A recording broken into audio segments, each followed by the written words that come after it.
A mega operação montada ontem pelo governador Cláudio Castro para combater o crime organizado, embasado em mais de um ano e meio de informações de inteligência, com os criminosos todos identificados, todo mundo fichado e tal, que um saldo, né, mais de 80 presos, colocou quase que de joelhos o crime organizado do Rio de Janeiro. Olha, o resultado disso nas autoridades nacionais e internacionais é de deixar a gente de cabelo em pé. Sabe o tipo de coisa que você fala? Eu só acredito vendo. E aí, quando você vê, você diz, eu não acredito. Pois é, menos de 24 horas depois da operação, o Ministério Público Federal, que não deve ter nada melhor para fazer, nem mais importante para fazer, mandou Cláudio Castro dar satisfações, dar explicações ao Ministério Público para eles terem certeza de que essa mega operação estava dentro das diretrizes do STF. E vocês imaginem só que a mega operação aconteceu justamente um dia após Flávio Bolsonaro estar lá nos Estados Unidos e Oruan, filho de Marcinho VP, faccionado, lançar a sua candidatura a deputado estadual pelo Rio de Janeiro. Você tem alguma dúvida de que o Oruan vai ser eleito? Porque eu não tenho nenhuma. Sabe aquele grande sábio que disse, eles vencerão porque eles são muitos? Os idiotas, eles são muitos, então eles vencerão. Então você pode ficar preparado, porque é contra isso que você vai ter que lutar. E lá pelas tantas, eu fiquei sabendo de uma reunião que aconteceu na cúpula do governo federal com a ausência de Janjo, que deveria estar naquele momento dentro do avião, vindo da Ásia, voltando da Ásia, e no avião a gente ficou sabendo que não tinha comunicação externa, né, com o mundo exterior. E quem encabeçou essa reunião foi Geraldo Alckmin, mas o Janjo estava lá muito bem representado por Gleisi Hoffmann e outros asseclas. No mesmo momento que eu fiquei sabendo que Cláudio Castro pediu a transferência dos chefes de algumas organizações não muito ortodoxas do Rio de Janeiro para tirarem, né, transferirem ele dos presídios de segurança máxima do Rio. Fica comigo até o fim dessa edição que eu vou tentar organizar os meus pensamentos com vocês e lembrar vocês que do Neida começou a pipocar em tudo quanto é buraco de mídia e de representante da esquerda a PEC da segurança pública. PEC da segurança pública para lá, para cá, para lá e para cá. E neste vídeo eu pretendo mostrar para vocês por que quem é de direita como nós é contra a PEC da segurança pública no texto do jeito que está, que praticamente entrega o controle da segurança pública do país nas mãos de quem chama traficante de vítima. Vou pedir o seu like logo agora no início do vídeo, compartilhamento nas redes sociais e nos grupos de Telegram e Zap ajuda a nossa base a chegar mais longe. Se você é novo por aqui, se inscreva no canal e ative o sininho. Se você já é de casa, você já sabe o que fazer. Passa o olho em tudo aí, que o preço da liberdade você sabe qual que é, né? É a interna vigilância. Tá, eu vou começar a dar informações técnicas para vocês para poder contextualizar, dar um pano de fundo aí para que vocês se encontrem. Teve a operação aqui no Rio de Janeiro, vocês sabem que eu não estou mais em São Paulo, né? Que eu mudei para o Rio de Janeiro, tive que mudar de urgência e tudo. Então, aconteceu o que a mídia convencionou a chamar de operação mais letal do Rio de Janeiro, deixando 64 finalizados, sendo 4 policiais. Neste momento, eu paro tudo e apresento meus sinceros sentimentos às famílias e aos irmãos de fardas desses 4 heróis que tombaram ontem em pleno combate. Voltando à notícia, eu queria perguntar, a operação foi mais letal para quem? Ou para o quê? Para o tráfico, para os bandidos, para os criminosos? Porque se você disser é isso, eu concordo. E toda a operação deve ter dessa letalidade para mais contra o crime organizado. Se você concorda comigo, digita 1. Se você não concorda, digita 2. Como esse é um assunto muito sensível aqui para a plataforma, eu vou trocar nomes, vou parecer um orangotango maconhado fazendo mímica para vocês, e eu acho que vocês deveriam ter o mesmo cuidado ao comentar certas coisas aí. Tá bom? Comenta, mas comenta daquele jeitinho. Usem a sua criatividade. Se é que vocês me entendem. Então vamos lá.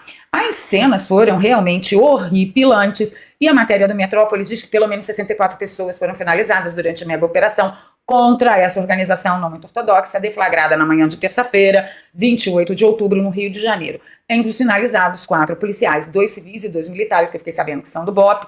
Na minha rede X está lá a foto deles, o nome deles, inclusive a PEMERGE e a APSERGE estão pedindo doação de sangue e os endereços, tudo direitinho, está na comunidade aqui do nosso canal do YouTube, tá? Até o momento foram confirmadas 81 prisões, os policiais apreenderam um verdadeiro arsenal. Pelo menos 75 fuzis foram recolhidos e esta já é considerada a operação mais letal do Rio. Eles insistem, né? Porque olha a letalidade. Mas como a gente está falando de mídia de esquerda, eu estou acostumada a vê-los tratar da letalidade da polícia militar. Mas ninguém fala da letalidade dos mano que tava tudo com esses 75 fuzis. Entendeu? Em posse. Então, assim, é difícil.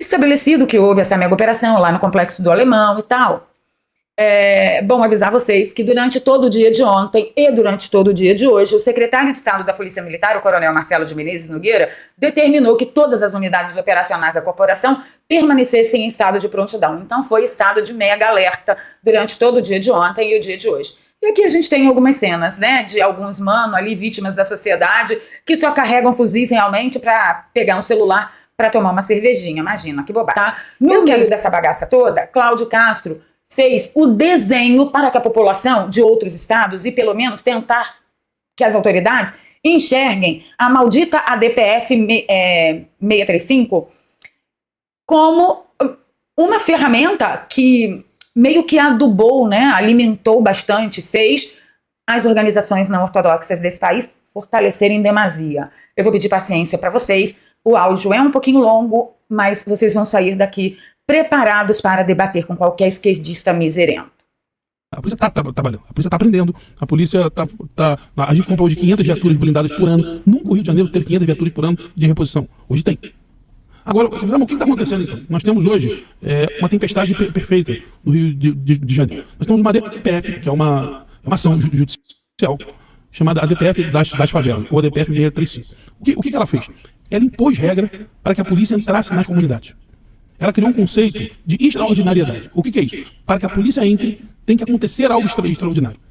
Ela tirou a ideia de ostensividade, que era o que tinha, e criou a ideia de extraordinariedade. Faz isso na Zona Sul. Tira a polícia da Zona Sul. Então é o seguinte, o pobre deixou de ter o direito de ter a polícia todo dia. O que aconteceu? As facções dominaram os territórios quando a polícia não pôde mais entrar de forma ordinária. As facções dominaram os territórios. Então hoje nós temos territórios onde a polícia só pode entrar. Aí agora a nova agora é o seguinte, me perguntam, governador, a operação vazou? Eu digo, claro que vazou. Eu tenho que avisar 10 órgãos. Como é que não vai vazar? Eu tenho que avisar Secretaria Municipal de Saúde, Secretaria Estadual de Saúde, Secretaria Municipal de Educação, Secretaria Estadual de Educação, Ministério Público Estadual, Ministério Público Federal, Defensor. Como é que não vai vazar? Cada operação que a polícia faz tem que comunicar esses órgãos todos. Todo mundo.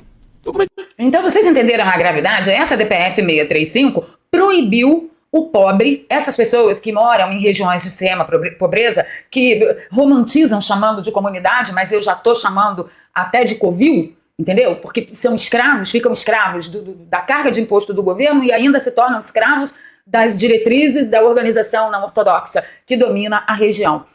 Esse cidadão que ajuda a pagar cada policial que está na rua, cada armamento, cada equipamento, cada aposentadoria, cada plano de saúde, esse cidadão pobre que também paga as polícias, ele perdeu o direito de ter a proteção policial. Por quê? Por causa da DPF 635. Isso aí trocando em miúdos, bem miúdos, tá? Mas eu vou explicar um pouquinho mais lá na frente.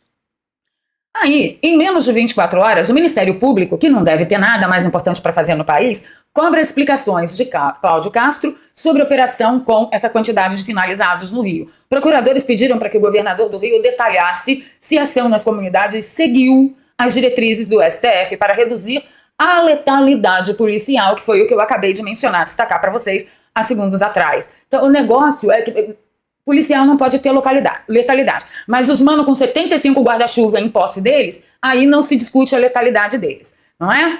O Ministério Público Federal não deve ter nada melhor para fazer, porque o Oruan, que é esse menino simpático, faccionado, filho do Marcinho VP, que foi preso até bem pouco tempo, que foi solto há bem pouco tempo, ele ontem, um dia antes dessa grande operação, ele lançou a candidatura dele, pré-candidatura no caso, a deputado estadual pelo Rio de Janeiro. Tá aqui, ó. O portal chama mapaempresarial.com.br.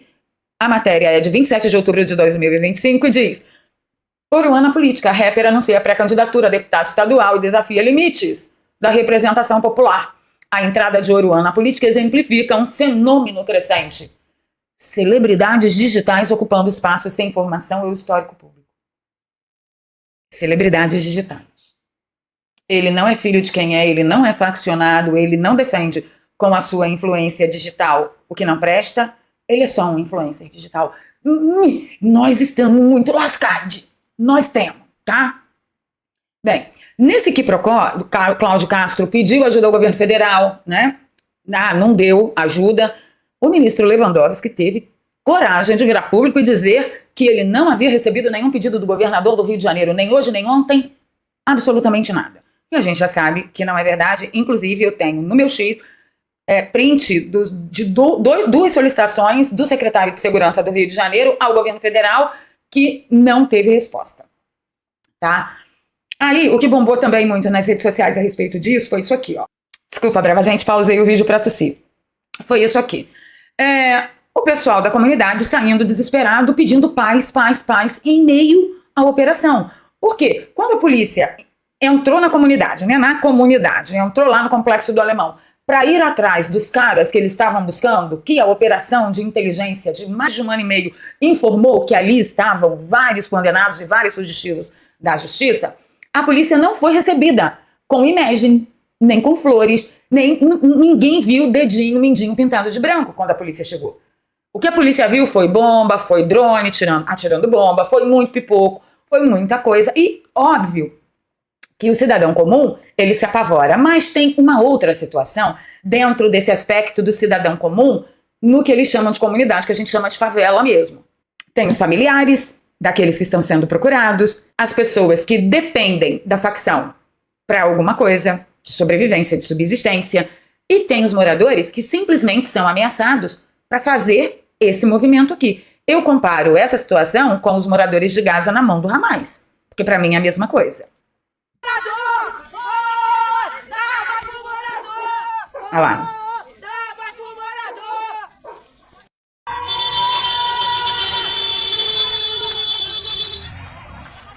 Uma manifestação dos moradores pedindo paz. Isso é tão manipulado. Você quer ver uma coisa? Por que isso só acontece, as manifestações de moradores pedindo paz, só acontece quando ocorre uma operação policial, mas quando tem briga de facção, guerra de facção, fica todo mundo em casa quietinho. Tirem suas próprias conclusões. E aí a Gleisi Hoffmann trouxe PEC da Segurança Pública no Congresso Nacional. Foi ela que, primeiramente, depois que começou, né, a pipocarem as notícias da mega operação, falou da PEC de Segurança Pública pela primeira vez. Mas antes de trocar em miúdos com vocês, eu tenho um recado importante.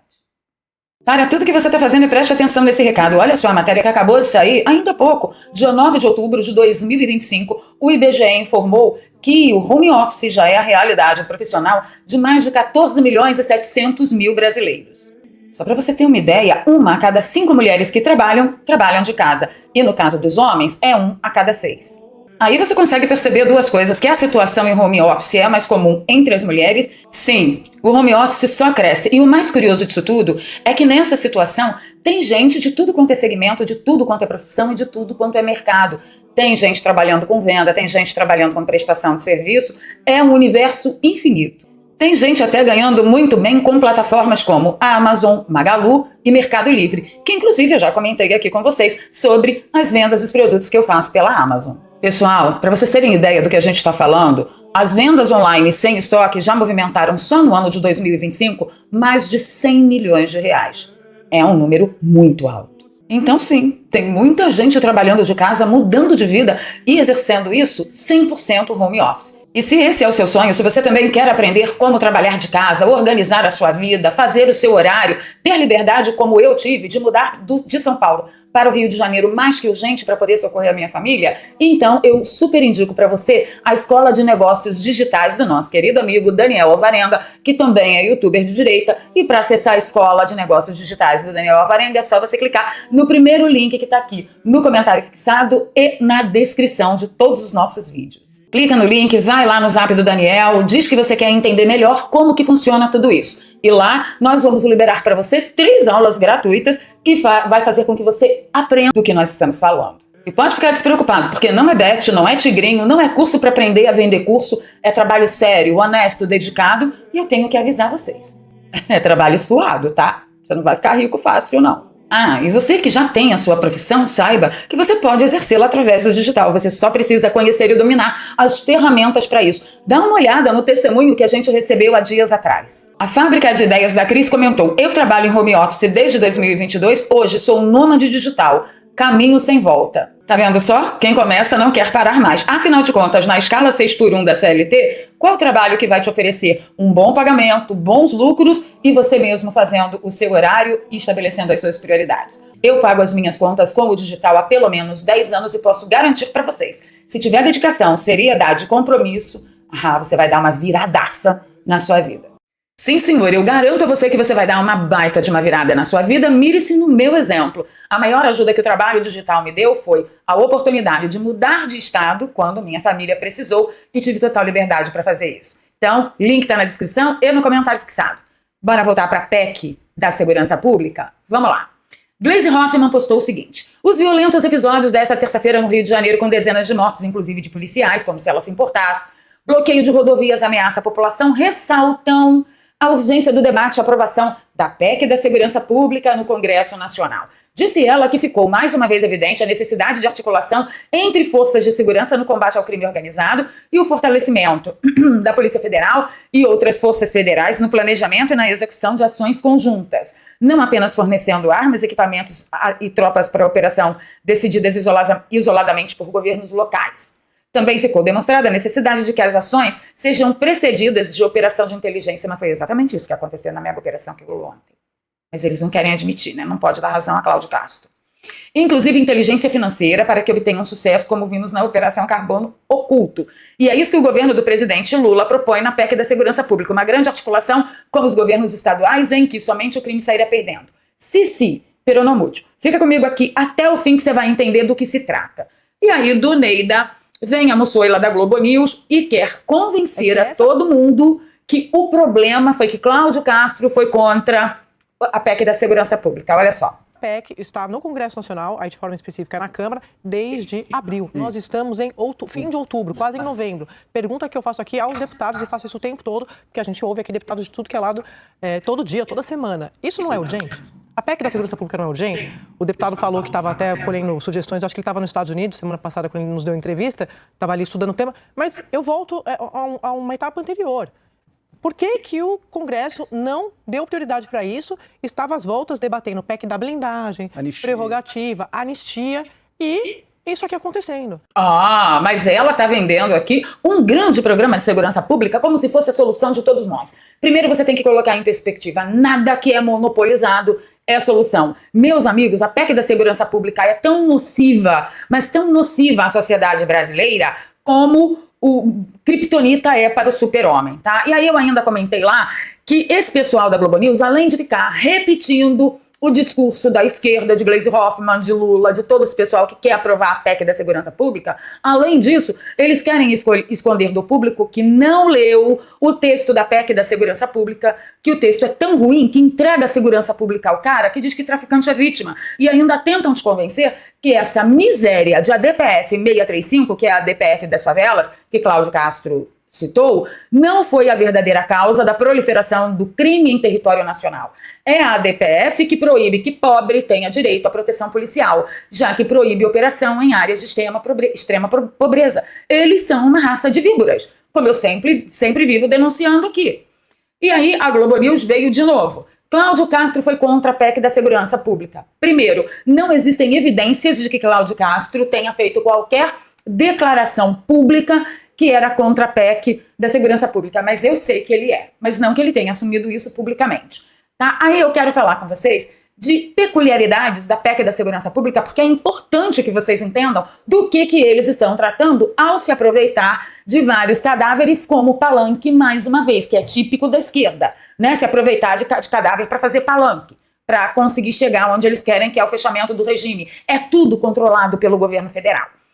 O Lula deu uma entrevista no dia 20 de fevereiro de 2025 para a Veja, falando sobre intervenção federal na segurança do Rio de Janeiro, que foi o que Cláudio Castro pediu, e ele ouviu do Ministério Público e do ministro da Justiça que Forças Armadas não estavam preparadas para intervenção federal. Só estava preparada para intervenção federal quando teve que ter o evento que Lula quis mostrar que o Rio de Janeiro é um lugar seguro. Aí serviu. Mas para os próprios cidadãos cariocas não precisa. Não é? Então, ele falando, né, na entrevista, a última vez que ele assinou um decreto de garantia de lei e ordem foi em novembro de 2024, durante a cúpula de líderes do G20 na capital do Rio de Janeiro. Contudo, segundo ele, a medida gerou altos gastos e não surtiu o efeito esperado. Óbvio que não. Eles não fizeram uma verdadeira intervenção. Eles só tentaram maquiar e controlar o crime durante a cúpula. Óbvio. E aí, segue. O repórter perguntou para ele, poxa, mas o que você pensa, né, da segurança pública? E ele disse o seguinte, prestem atenção, nós queremos ter uma participação mais efetiva, mais forte na segurança de cada estado. Muitas vezes os governadores não querem, porque a polícia é um pedaço do poder do estado. E muitas vezes os governadores não querem que o governo federal se intrometa na segurança dos estados. Vocês estão começando a entender? De vez em quando, eles pedem que eu faça uma GLO. Eu não vou fazer GLO, porque a GLO foi feita para o Rio de Janeiro, gastou mais de 2 bilhões de reais e não resolveu quase nada. Então, o que nós queremos é participar ativamente, de forma a ter uma ação complementar com os governadores dos estados e resolver definitivamente a questão de segurança. Fecho aspas. Vocês entenderam que a PEC da segurança pública entrega para controle da segurança pública nas mãos do cara que diz que traficante é vítima, que o menino só roubou o celular para tomar uma cervejinha? Vocês entenderam isso? É a interferência total e completa do Estado, com I maiúsculo, em todas as unidades federativas. Eu não confio. Você confia? Se você confia, digita 1. Agora, se você não confia, digita 2. Mas aí eu tenho que abrir um outro parêntese de alguma coisa que eu já estou avisando aqui, tem pelo menos 2 anos, que está me parecendo muito estranho. Porque no texto dessa PEC da segurança pública, está lá que todo esse poder será entregue ao poder executivo. Será prerrogativa do poder executivo. Interferir nas polícias estaduais, interferir na administração da segurança pública dos estados e tal. Aí me dá um pterossauro rex na minha cabeça, um tiranossauro rex atrás da minha orelha. Por quê? Se o texto da PEC da segurança pública dá todo o poder ao executivo e o PT está defendendo isso como se não houvesse amanhã, é sinal de que alguma garantia que o PT não vai sair tão cedo do poder, o PT tem. Porque vocês já imaginaram se o PT considerasse alguma possibilidade de, por exemplo, em 2027, quem estiver no poder ser Bolsonaro, ou um bolsonarista, ou Eduardo Bolsonaro, ou Flávio Bolsonaro, ou Carlos, ou Michele, ou sei lá quem, e ter todo esse poder na mão, que os governadores não vão nem poder falar A ou B? Eles estariam defendendo com tanta ênfase assim? Isso não está me cheirando bem, brava gente. Deixa aí nos comentários a sua opinião. Não menos importante, olha só o que aconteceu da tarde, do finalzinho da tarde para a noite. Eu fiquei sabendo que informação de inteligência deu conta que as ordens para as barricadas que aconteceram, foram colocadas em vários pontos do Rio de Janeiro, e não foi em favela, não. Foi no meio da cidade, foi em vias de acesso importantes e tal. Colocaram barricadas, colocaram fogo, sequestraram ônibus, pegaram carros e tudo para largar no meio da rua para que a polícia não pudesse agir, né? E a Globo News informou que essas barricadas estavam sendo ordenadas de dentro de Bangu 3, onde estão encarceradas as lideranças do Comando Vermelho. Por causa disso, o governo estadual avaliou a possibilidade de pedir a transferência desses presos para fora do Rio de Janeiro. Olha só que legal. As tratativas com o governo federal já começaram. Aí eu entendi o porquê desta reunião. Olha só. O governo federal iniciou uma reunião no fim da tarde desta terça-feira no Palácio do Planalto para tratar da mega operação policial no estado do Rio de Janeiro, que deixou pelo menos 64 mortos até a última atualização desta reportagem. O encontro com a cúpula estava em andamento. Quem estava participando? Geraldo Alckmin, tem bastante experiência em negociar em eventos sensíveis assim, com as organizações não ortodoxas, vocês sabem. O ministro Rui Costa, Gleisi Hoffmann, além dos representantes do Ministério da Justiça, Ministério da Defesa e da Polícia Federal. Tá tudo dominado, porque ali só tem lulista. Eu tenho quase certeza que abriu-se ali uma negociação, não com o governo Cláudio Castro, mas uma negociação com o pessoal do CPX, porque afinal de contas a gente viu esse boné rolando aí na cabeça de grandes influencers, de grandes artistas, tanto atores quanto músicos, cantores, né? Vimos isso aí acontecendo na chegada do Lula ao poder. E, para mim, a negociação está indo lá, passa, e aí, o que eu faço? Transfiro, não transfiro? Faço, não faço? Como é que vocês querem? Conta. É isso. Uma pena que eu não esteja nos Estados Unidos e que eu não possa falar abertamente tudo que eu penso, não é? Para encerrar, eu vou deixar vocês com esse vídeo, eu vou tirar o áudio, e eu quero que vocês Prestem atenção nas imagens. Porque essa galera que tá aí dando pitaco na rede social não sabe pelo que passa um policial. Ainda mais numa situação como essa. Olha só esta cena. Você vê um policial chorando profusamente, realmente impactado, entendeu? Humano quebra, humano normal quebra.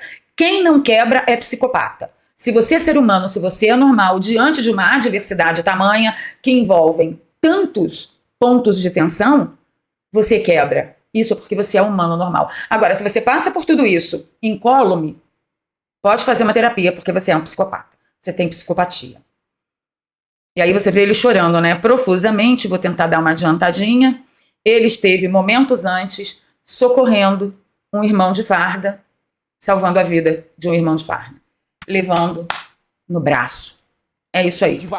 Eu quero que vocês fiquem com essas imagens. Por quê? Porque ninguém sabe, ninguém, o que esses caras passam. É incrível como que essas pessoas podem vir a público falar M sem ter a menor consideração. Ficando por aqui, pedindo seu like, seu compartilhamento. Se você gosta do meu trabalho, aqui tem um pix, doar@valeria@gmail.com. Se você é novo por aqui, se inscreva no canal, ative o sininho. Se você já é de casa, dá uma revisada em tudo aí. Pega esse link e distribui para o máximo de pessoas que você conseguir. Encontro com vocês nos comentários. Que Deus abençoe e conforte a família de cada herói que foi para a batalha ontem e que tombou no expresso cumprimento do dever. Amo vocês, pessoal. Vamos nos encontrar nos comentários. Beijo no coração. Fui.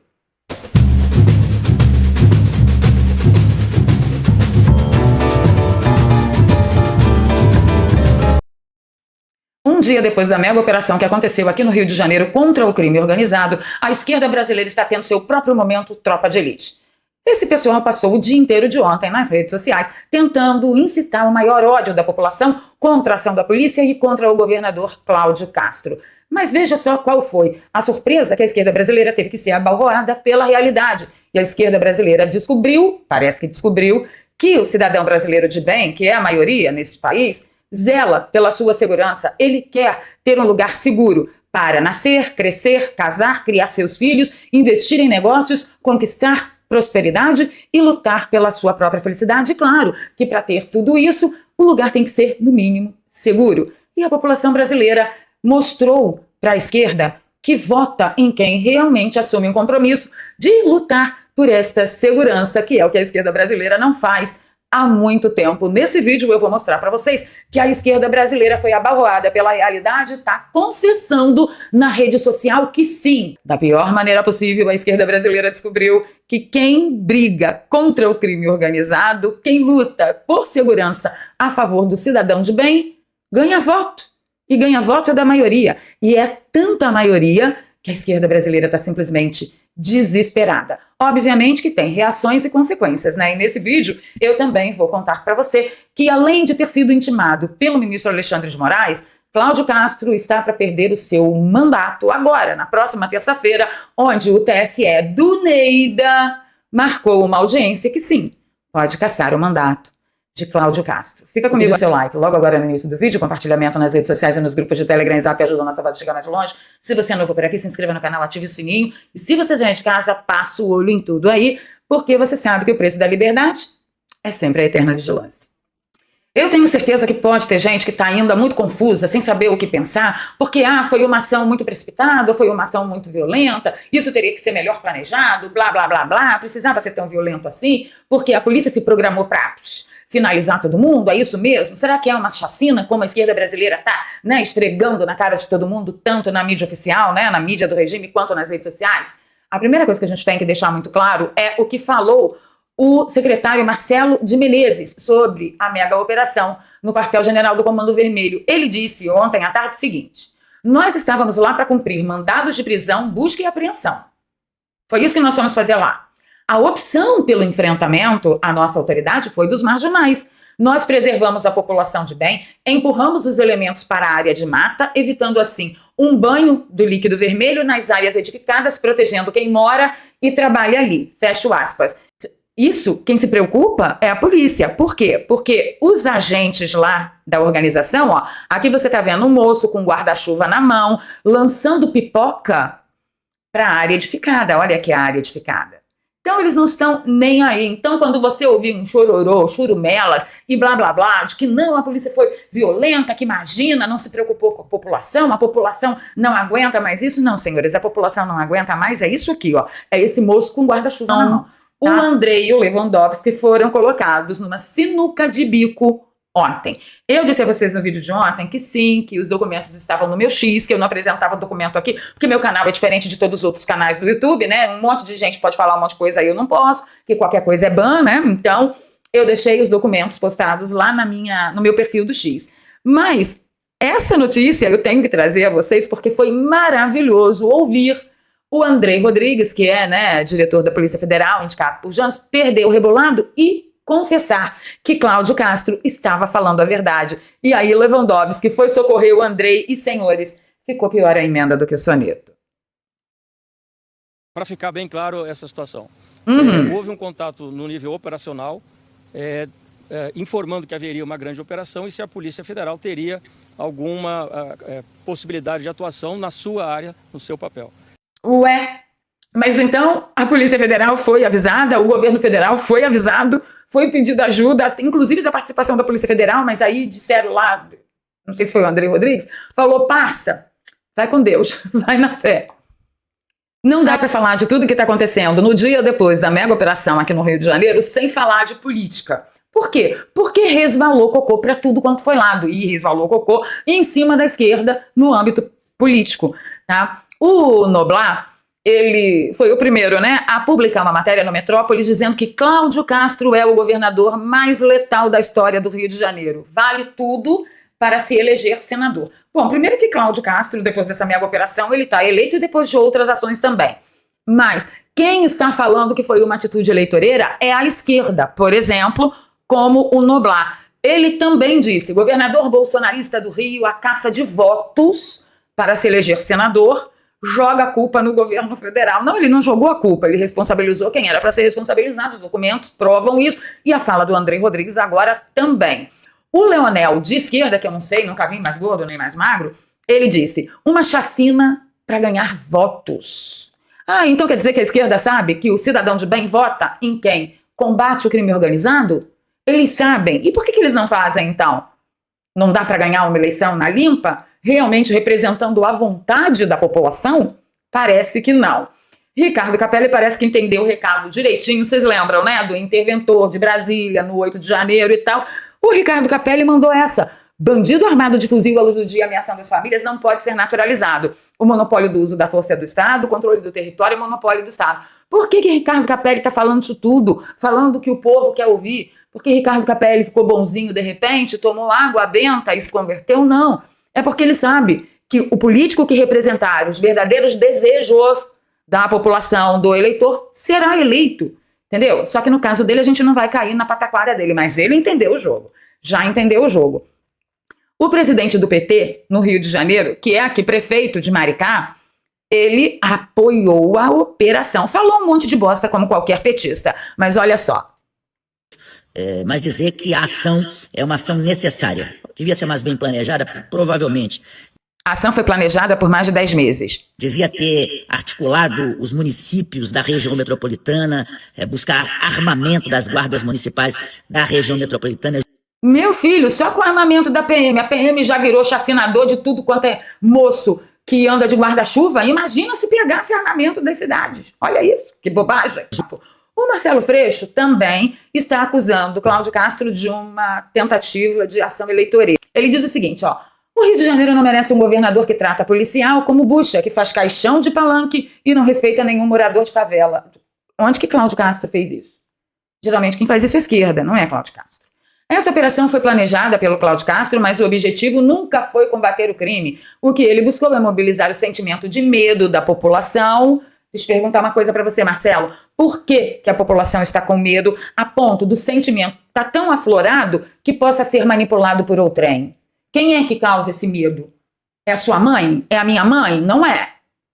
é o crime organizado. E aí o Cláudio Castro foi para cima do crime organizado. Aí você quer dizer que isso é uma tentativa de manipular o medo que já existe na população causado pelo crime organizado. Pessoal, tirem suas próprias conclusões. É esse tipo de baixaria que a gente tem que lidar. Mas vamos lá. Mas, como tudo também tem suas consequências, num regime ditatorial, qualquer coisa que você fizer que manche, né, a narrativa e o discurso do regime, do ditador da vez, vai te causar muitas consequências. O Cláudio Castro já vai começar a colher os louros não muito abençoados da ação que ele organizou. Para você ter uma ideia, o TSE marcou para a próxima terça-feira julgamento que pode caçar Cláudio Castro. Não é mole não, gente. Trocando em miúdos aqui, parece que a relatora... a data foi marcada pela ministra Carmen Lúcia, presidente do TSE, após liberação do caso pela relatora do processo, que está para se aposentar, e diz que existem ações lá que são absolutamente imprescindíveis e urgentes. Uma delas é liberar a ação que pode caçar Cláudio Castro. Mas é uma tremenda coincidência que isso tenha acontecido um dia depois da mega operação contra o QG da organização criminosa, uma das mais fortes do Brasil. E, além disso, o Alexandre de Moraes já pediu para Cláudio Castro chegar junto, colar na grade, para eles baterem um papinho, porque Cláudio Castro tem que dar satisfações a Alexandre de Moraes da legalidade e austeridade da mega operação. Como vocês sabem que eu amo o professor André Marcília, eu vou dar um textão dele aqui que eu acho muito importante, meio cansativo, mas é muito importante que vocês fiquem comigo, não larguem a minha mão. Ele lança o texto, né? Análise Moraes acaba de mandar Cláudio Castro explicar a operação no Rio de Janeiro e a decisão, segundo o professor, é abusiva e ainda inconstitucional. Mas o que é a Constituição aqui nesse Brasil nos últimos tempos? É de comer ou de passar no cabelo, né? A gente está sempre perguntando isso aqui, porque não vale mais? E o professor continua. A DPF das favelas não deveria estar sob relatoria de Moraes. A redistribuição direta ao ministro fere o princípio do juiz natural, que impede a escolha arbitrária do julgador e assegura a imparcialidade do processo. E a gente já sentiu na pele essa coisa de definir que ministro tal será o relator de tal coisa sem o sorteio, que a gente já sabe que é viciado, mas pelo menos alguma transparência eles tentavam mostrar. Agora, que se dane. Segundo ponto que o professor levanta é a determinação de Moraes para a elaboração de relatórios, cronogramas, planos de ação e demais ordens implicam em gastos públicos como o uso de câmeras corporais. Tudo isso não é função jurisdicional, mas escolha pública e, portanto, do jeito que foi feito por Cláudio Castro. Moraes age como governador e também como instância revisora do governo do Rio de Janeiro, o que é inconstitucional, por ferir a autonomia do executivo e a separação dos poderes. Que separação de poder, gente? Isso já não existe aqui nesse Brasil varonil já faz muito tempo, né não? Então, mas o professor está ensinando do jeito que é certo. Ele continua, não há hierarquia entre STF e governo estadual. A gestão de segurança pública é prerrogativa do executivo estadual, não tem nada a ver com o judicial. A DPF julga teses abstratas, portanto, a determinação de audiência presencial obrigatória com autoridades políticas, como fez Moraes, é abusiva. O ministro poderia requisitar informações às autoridades responsáveis, jamais interrogá-la, porque Cláudio Castro foi intimado, senhores. Tá? Quinto ponto que ele levanta é, há ainda ordens materialmente impossíveis de cumprir, como a preservação de locais da operação, que obviamente não estão sob controle do Estado para a realização de perícias. Foi exatamente por isso que teve que ter uma mega operação fortemente armada, porque eles estavam entrando em território que não pertence mais ao Estado. Mas parece que o ovo que tudo vê, que vive em Nárnia, não sabe disso. Ele não sabe mais. Que nem SAMU entra nas comunidades. Que dirá o Estado conseguir preservar local de crime. Todo mundo deve ter visto vários vídeos nas redes sociais de vocês, com um monte de corpos aparecendo de cueca e vídeos que pessoas da comunidade tiravam a roupa desses corpos, alterando a cena do crime, para fazer de conta que aqueles corpos eram todos de cidadãos e não de agentes, né, devidamente paramentados e armados do crime organizado. Exatamente como acontecia em Gaza, lembra? Exatamente, é o mesmo modus operandi, tá? E aí Xandão agora quer exigir de Cláudio Castro que a cena, né, o local onde aconteceu a operação, que tem que ser preservado para fazer perícia. Xandão deve estar morando em Nárnia mesmo, né? Só rindo, gente. A exigência de cumprimento integral dessas ordens revela desconhecimento da realidade operacional e fere o princípio da razoabilidade. 6º ponto. Como a decisão de Moraes é irrazoável, desproporcional, inconstitucional e, segundo o professor, abusiva, inclusive tendo ordens impossíveis de serem cumpridas, seu descumprimento não pode resultar em punição à autoridade do governo. Gente, será que nós chegamos no momento em que um governador vai dizer assim para a Corte de Cristal: dane-se, eu quero que você se dane, eu não vou atender a isso, eu não vou aí falar em audiência nenhuma, eu não vou ser intimado por você, seu lesado, não vou. E dar uma grande banana. Será que nós chegamos no momento? Vocês sabem, né? Para haver uma libertação como tem que ser, esse momento tem que chegar. 7º e último ponto, o professor André Marcília diz: Moraes dá voz a um reiterado desejo do atual governo federal, a PEC da segurança pública que eu expliquei para vocês ontem, de retirar das mãos dos governos estaduais a gestão da segurança pública e o controle das ações das polícias no país. A decisão, assim, reforça uma tendência política centralizadora e viola o pacto federativo estabelecido pela Constituição. Dariam 3 dias aqui de bate-papo, mas eu vou economizar vocês. Só para vocês terem ideia do tamanho do absurdo que chegou Alexandre de Moraes. Mas se você quer realmente um verdadeiro absurdo, segure o seu coração. Ontem do Neida apareceu na minha timeline um print de um post lá da outra rede social, do Instagram, de um tal de Márcio S. Nepomuceno, dizendo o seguinte: hoje o Rio virou cenário de luta e indignação, a favela pede paz. Aí quem é o Marcinho S. Nepomuceno? É o Marcinho VP, preso, condenado a 36 anos de cadeia por assassinato, tortura. Ele matou, esquartejou rivais, tá? Da organização dele, formação de quadrilha e tráfico de drogas. Senhores, 36 anos de cadeia. Esse cara tem conta no Instagram e tem acesso à conta dele no Instagram.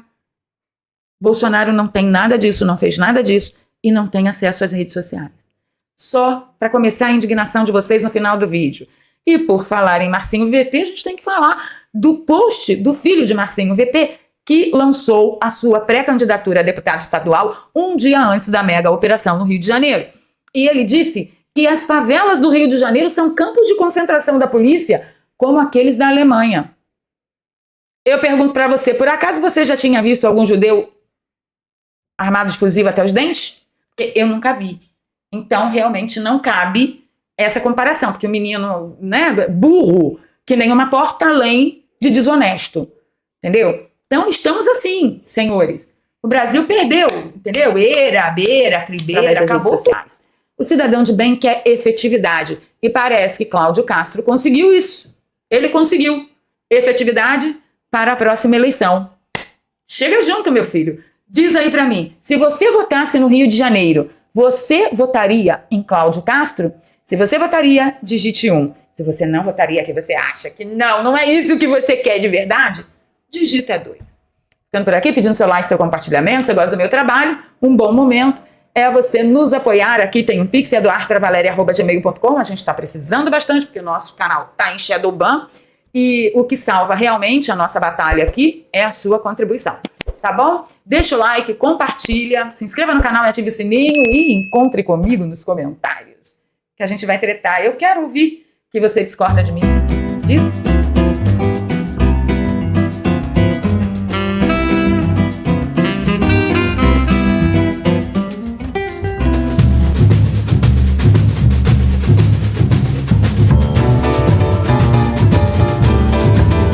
E para surpresa de 0 pessoas, a mídia teve que vir a público, ao vivo e a cores, e assumir que 8 a cada 10 moradores da favela apoiam a operação orquestrada por Cláudio Castro, que aconteceu no Rio de Janeiro. A coisa está tão acachapante que até a própria mídia teve que admitir que Cláudio Castro virou herói nacional por uma operação de combate ao crime que é o mínimo, é o básico de uma nação. E aí, claro, que o Zé Cachaça, o Pudim de Pinga, não poderia deixar de surfar nesta onda, principalmente com o Lourão Laranjão lá das Américas do Norte, dizendo que ele vai impetrar uma luta ferrenha contra o narcotráfico na América Latina, começando pela Venezuela e ali pelo Mar do Caribe, que todo mundo tem acompanhado muito de pertinho. Operação essa do Lourão que o nosso Pudim de Pinga aqui cansou de criticar, inclusive fez uma crítica lá da Indonésia, vocês lembram muito bem disso.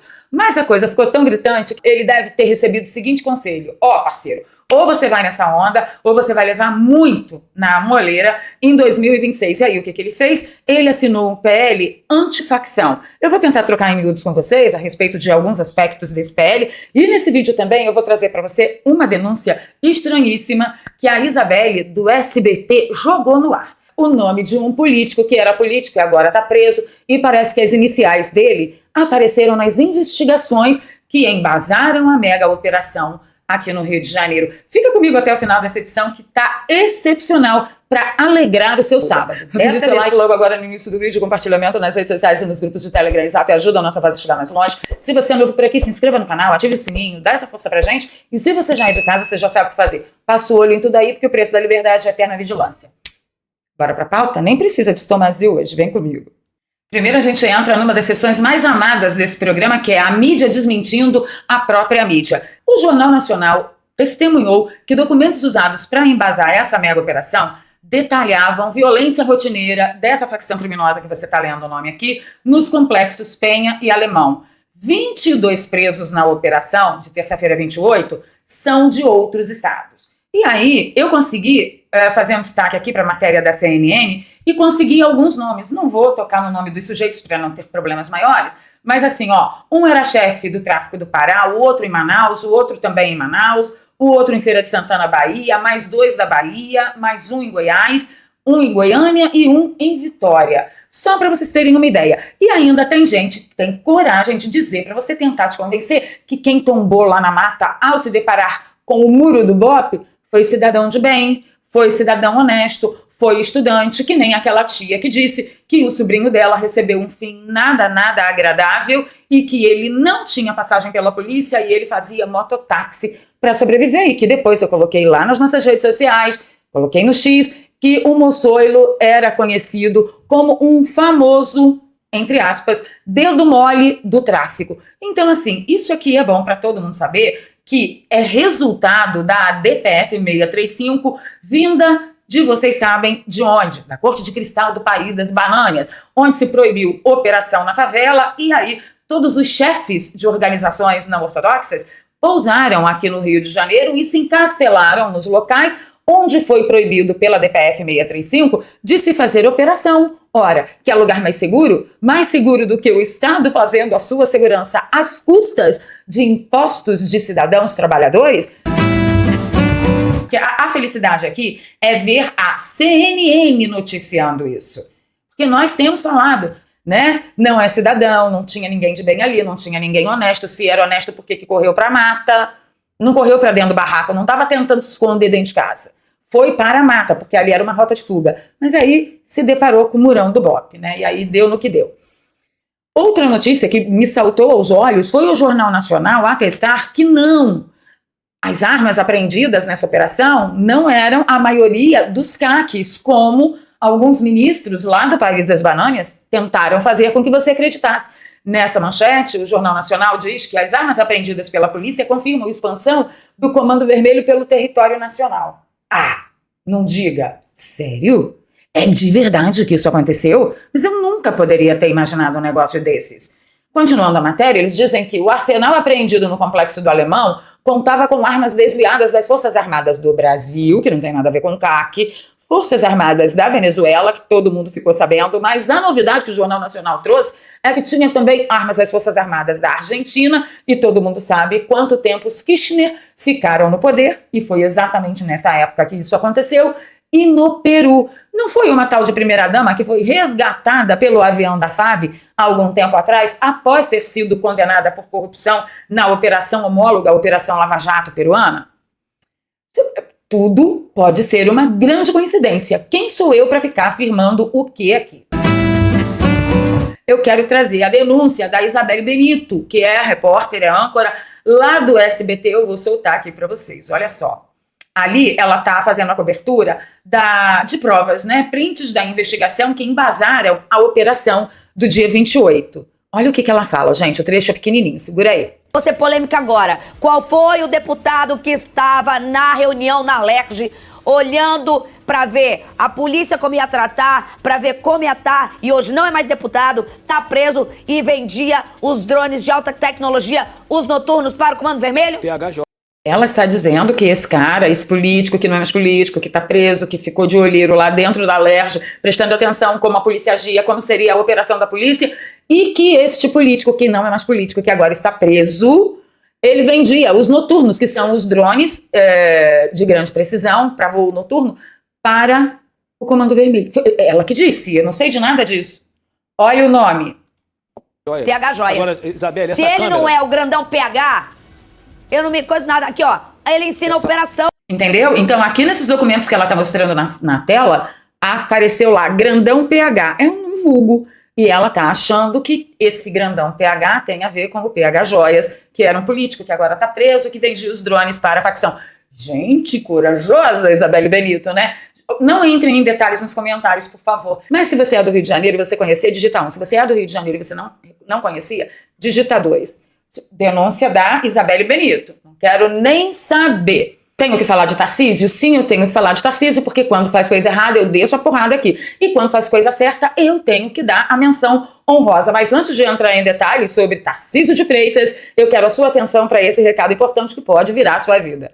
Para tudo que você está fazendo, preste atenção nesse recado. Olha só, a matéria que acabou de sair, ainda há pouco, dia 9 de outubro de 2025, o IBGE informou que o home office já é a realidade profissional de mais de 14.700.000 brasileiros. Só para você ter uma ideia, 1 a cada 5 mulheres que trabalham de casa. E no caso dos homens, é 1 a cada 6.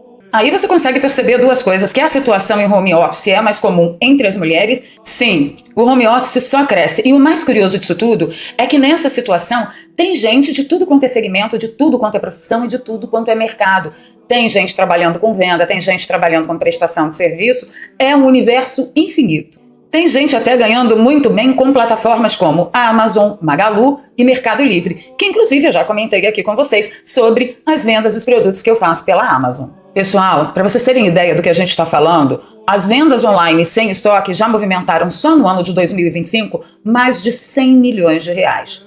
É um número muito alto. Então sim, tem muita gente trabalhando de casa, mudando de vida e exercendo isso 100% home office. E se esse é o seu sonho, se você também quer aprender como trabalhar de casa, organizar a sua vida, fazer o seu horário, ter liberdade como eu tive de mudar de São Paulo para o Rio de Janeiro mais que urgente para poder socorrer a minha família, então eu super indico para você a Escola de Negócios Digitais do nosso querido amigo Daniel Alvarenga, que também é youtuber de direita. E para acessar a Escola de Negócios Digitais do Daniel Alvarenga é só você clicar no primeiro link que está aqui no comentário fixado e na descrição de todos os nossos vídeos. Clica no link, vai lá no zap do Daniel, diz que você quer entender melhor como que funciona tudo isso. E lá nós vamos liberar para você 3 aulas gratuitas que vai fazer com que você aprenda do que nós estamos falando. E pode ficar despreocupado, porque não é bet, não é tigrinho, não é curso para aprender a vender curso, é trabalho sério, honesto, dedicado, e eu tenho que avisar vocês. É trabalho suado, tá? Você não vai ficar rico fácil, não. Ah, e você que já tem a sua profissão, saiba que você pode exercê-la através do digital. Você só precisa conhecer e dominar as ferramentas para isso. Dá uma olhada no testemunho que a gente recebeu há dias atrás. A Fábrica de Ideias da Cris comentou: eu trabalho em home office desde 2022, hoje sou nômade digital. Caminho sem volta. Tá vendo só? Quem começa não quer parar mais. Afinal de contas, na escala 6x1 da CLT, qual é o trabalho que vai te oferecer um bom pagamento, bons lucros e você mesmo fazendo o seu horário e estabelecendo as suas prioridades? Eu pago as minhas contas com o digital há pelo menos 10 anos e posso garantir para vocês, se tiver dedicação, seriedade e compromisso, você vai dar uma viradaça na sua vida. Link nos comentários fixados e na descrição. Você só precisa de um pouquinho de coragem para clicar no link e ir liberar as suas 3 aulas gratuitas. Corre lá que não paga nada. Então vamos falar de Tarcísio. Vocês acreditam que eu postei na minha rede social ontem super irritada que Tarcísio estava me incomodando em demasia porque quando alguns governadores foram até o Rio de Janeiro se reunir com Cláudio Castro para prestar todo tipo de apoio, Tarcísio disse que não iria não porque ele tinha que entender melhor que pitou essa operação. Eu coloquei lá no meu X, tá cansativo. E eu denunciei aqui para vocês. Olha a minha grande surpresa quando ontem eu vi Cláudio Castro agradecendo pelo apoio dos governadores Romeu Zema, Jorginho Melo, Ronaldo Caiado, Eduardo Riedel e a vice-governadora Celina Leão e também Tarcísio de Freitas. Eu falei, Tarcisão do asfalto mudou de opinião? Ele mudou de opinião, não veio até o Rio de Janeiro, mas participou por videoconferência. Vou soltar um trechinho. Toda a minha solidariedade, todo o meu apoio à operação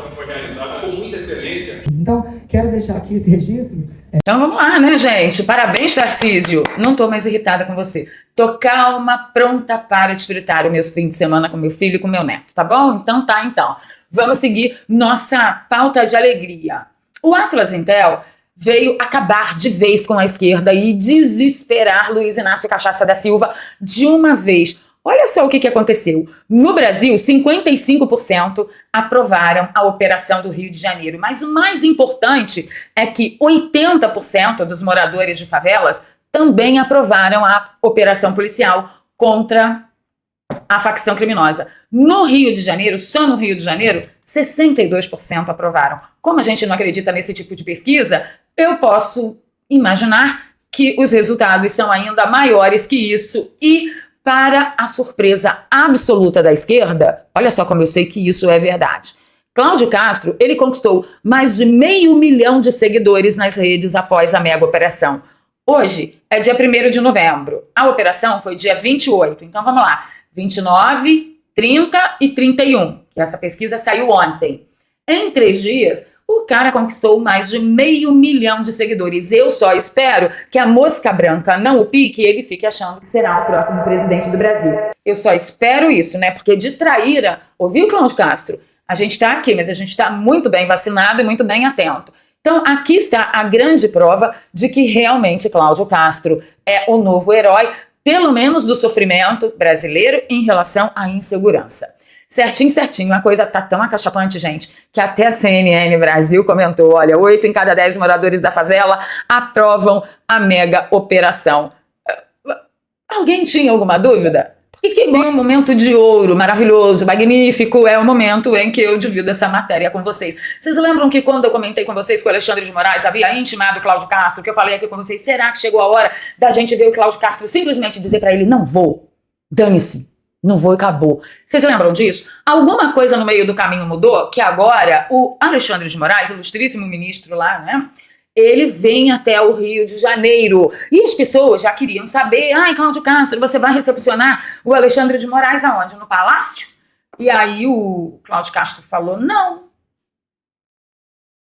Ele não vai fazer uma visita política, a visita dele será técnica. Então, já que a visita dele é técnica, porque é assim que ele está anunciando para todo mundo, eu o receberei na sala de reunião, onde eu recebi os governadores e deputados, onde eu acompanhei toda a operação. E lá ele terá a oportunidade de ver, né, de visualizar quase que na íntegra câmeras corporais dos policiais, imagens de policiais tombando, imagens de policiais sendo alvejados, reagindo a pipocas que arrebentaram na panela, né?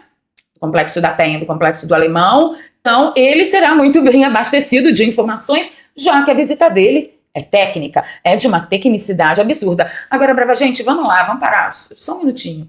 Cara, primeiro a gente ficou sabendo que o Cláudio Castro teria sido intimado. Quando você recebe uma intimação, você tem que ir até a autoridade.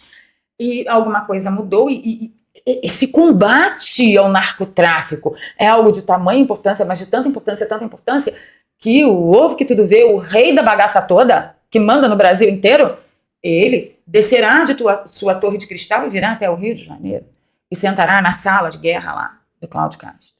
Caramba! Esse tá preocupado com segurança pública.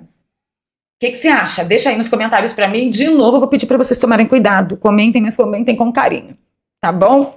Não menos importante, como eu sempre falo aqui, o Lula veio na onda. Ele veio na onda com força, com vontade. Ele viu que ele tá lascado, entendeu? Ele nunca combateu o crime. Acabou de chamar, menos de uma semana, o traficante era vítima. Ele acabou assinando o projeto da lei anti-facção. Segundo Janjo, o projeto cria mecanismos que aumentam o poder do Estado. Preste atenção. Poder do Estado com E maiúsculo não é, por exemplo, o Estado do Rio de Janeiro, o Estado de São Paulo, o Estado de Minas Gerais. Aumentam o poder do Estado com E maiúsculo, o Estado é Brasil, tá? Estado. E das forças policiais para investigar e asfixiar financeiramente as facções. As facções só serão derrotadas com esforço conjunto. Ele insiste nesse negócio, tem que ser com ele. Conjunto de todas as esferas de poder, claro. Avisa para um ministério, para outro ministério, para outro ministério, avisa para o chefão de A, B e C. Vocês entendem, né? Diferenças políticas não podem ser pretexto para deixarmos de avançar. Por isso, confio no empenho dos parlamentares para a rápida tramitação e aprovação destes nossos projetos no plural, claro que ele quer a PEC da segurança pública, tá?